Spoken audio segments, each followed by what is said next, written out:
Alright, so the issue we have is when we're in drive and we go to accelerate, we get a clunk. And we get it every time. And if we put it in reverse, there's no clunk. So let's change this engine mount out and see what happens. Alright, so the engine mount's bolted to the frame with these three fasteners here, and then there's four fasteners that actually go into the side of the engine block. So I think if I remove the steering shaft, that'll give me a little more access, and then I'll probably put a porta power maybe from the frame to here to lift the engine up, or I really don't want to have to unfold my cherry picker, but if we have to, we will. So let's get started.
I think that inside is attached to that flag. Yes.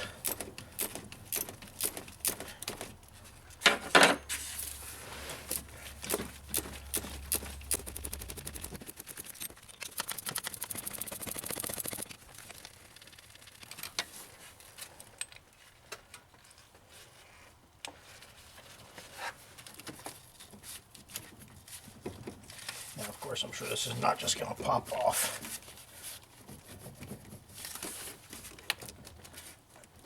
But we might be lucky.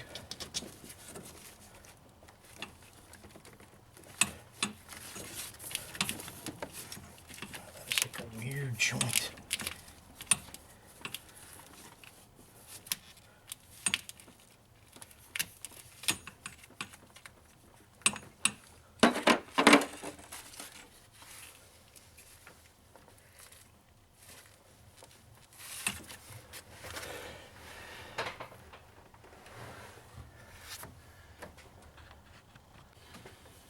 Alright, I also might want to mention that you should put something on the steering wheel to hold it in place, because if the shaft starts turning, you're going to unwind your clock spring. These GM trucks don't have a steering lock.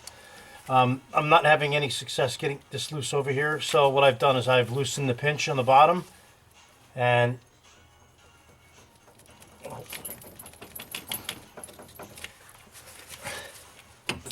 get the shaft off this way. Alright, so now I'm going to remove the four screws that hold the engine mount to the engine itself. I've got my air ratchet on there with an extension and a floppy socket. I'm going to try to get these out without killing myself.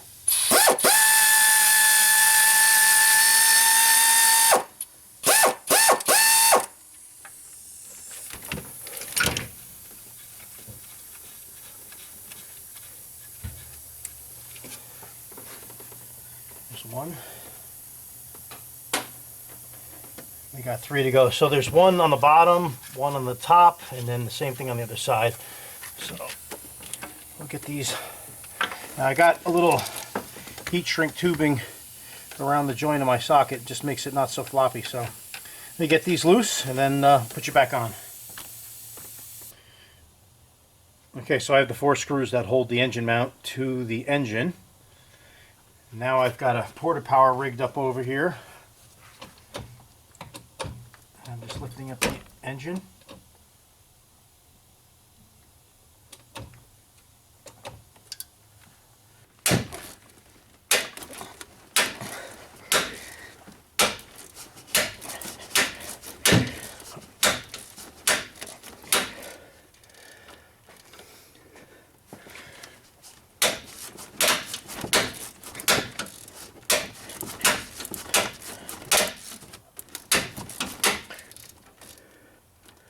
They seem to be coming.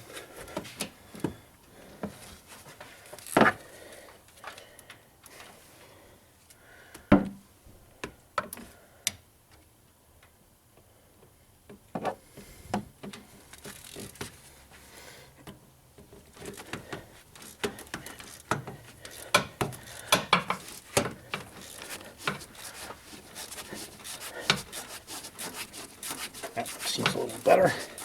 I guess the front one gets the most salt spray.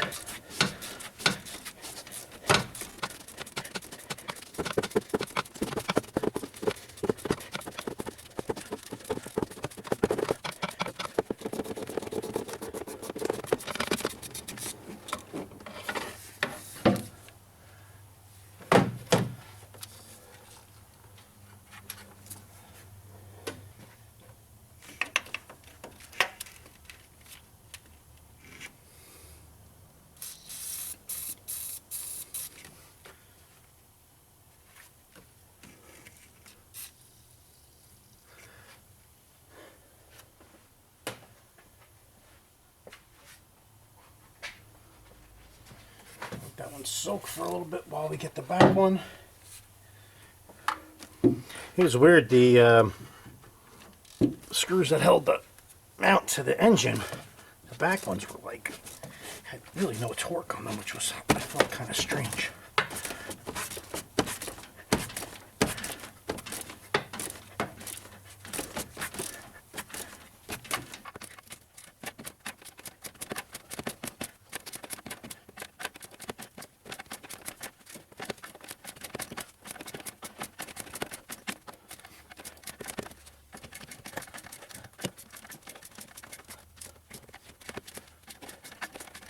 Work out.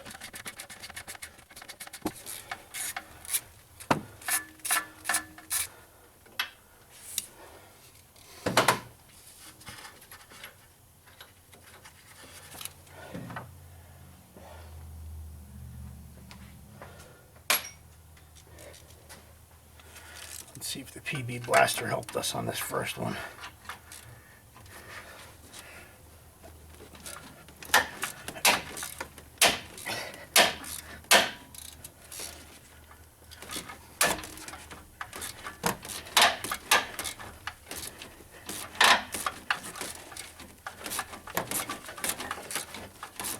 Work a little of that lubricant into the threads. That will help.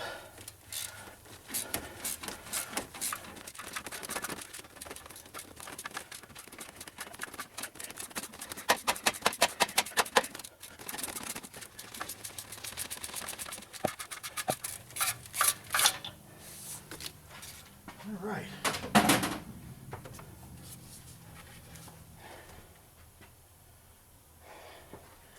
It looks like they might use some kind of Loctite on there too.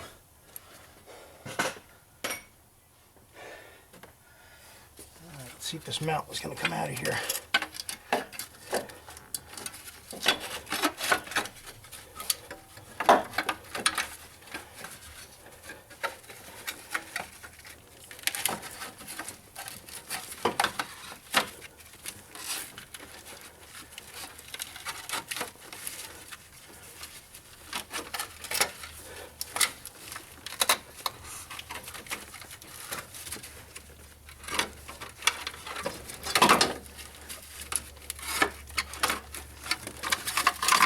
Finally. Well, I'm happy to say we made a good diagnosis on this.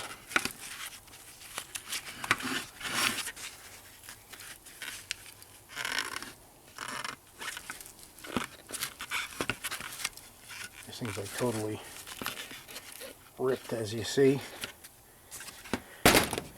That's how it sits in the engine there. All right, let's wiggle the new one in. All right, here's our new mount. Let's see if we can fish this baby in here.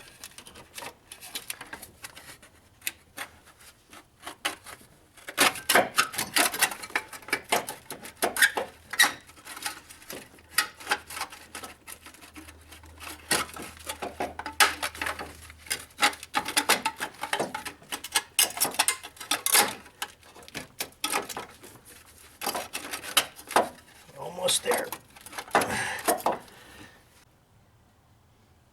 All right, so we have the screws just stuck in. I've lowered the engine just enough so the engine is loose on the mount. I've already started one of the screws on the bottom.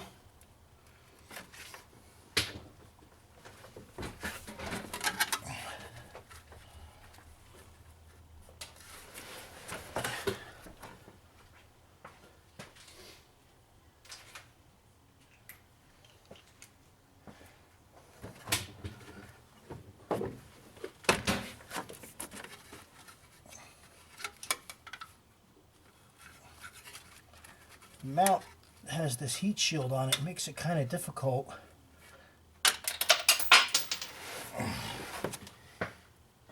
No cursing. Okay, quick update. We have our screws tightened here. We have our screws to the engine tightened. We have our porta power out of place. Just have to attach this wiring harness that was here and connect this little sensor over here. It's a coolant sensor. Put a little bracket back on over here, and then we put our steering shaft back in, and then we can test this.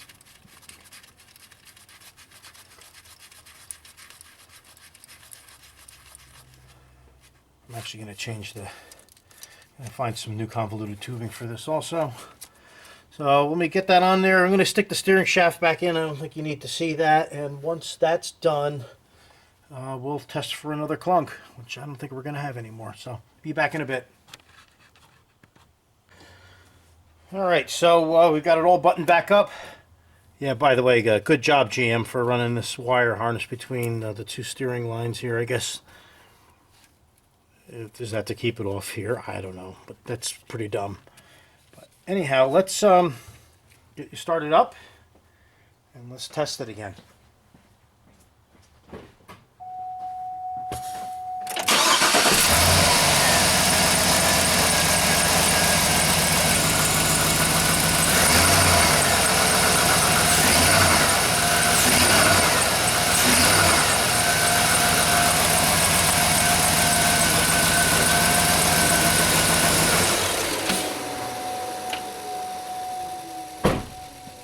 I'm going to call that fixed.